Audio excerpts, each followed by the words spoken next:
semua, perkenalkan saya Agnes Fira Anjani, saya dari kelas 11 IPA 3. Saya akan membawakan materi bab 2 mengenai demokrasi. Demokrasi berasal dari bahasa Yunani, demos yang artinya rakyat, kratos atau kratein yang artinya pemerintahan.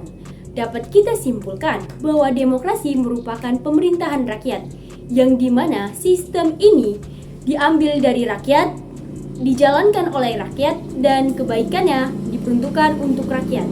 Berdasarkan titik beratnya, demokrasi dibagi menjadi 3. Yang pertama, demokrasi formal. Demokrasi ini merupakan demokrasi yang menjalankan berbagai bidang tanpa menghilangkan kesenjangan ekonomi.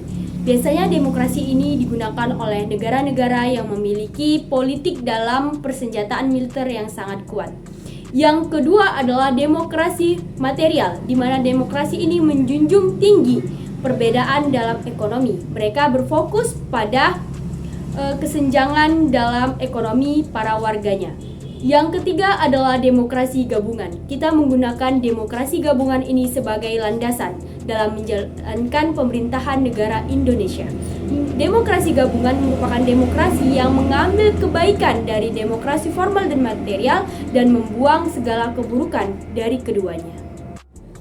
Sekarang adalah ideologi. Berdasarkan ideologinya dibagi menjadi 2. Yang pertama adalah ideologi liberal, di mana ideologi ini mengutamakan kebebasan atas individualisme. Yang kedua adalah ideologi rakyat, di mana ideologi ini dijalankan atas paham Marxisme komunisme. Tetapi agar demokrasi terjalan dengan baik, diperlukan adanya prinsip yang harus ditegakkan. Di antaranya, membatasi aksi kekerasan hingga tingkat yang terkecil.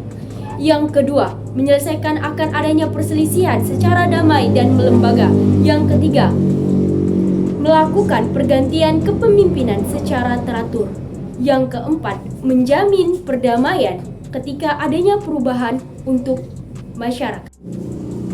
Nah, sekarang berdasarkan penyaluran suara rakyat kepada pemerintah pusat, ini dibedakan menjadi 2. Yang pertama adalah langsung, di mana warga berhak untuk menyuarakan secara langsung.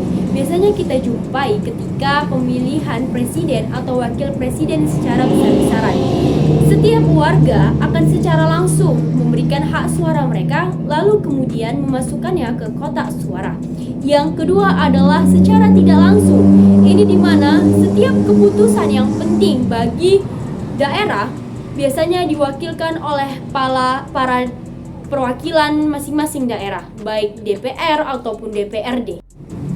Setelah memahami makna dari demokrasi, kita seharusnya bisa menjadi generasi penerus yang menjalankan sistem pemerintahan negara ini dengan baik. Saya akhiri dengan terima kasih.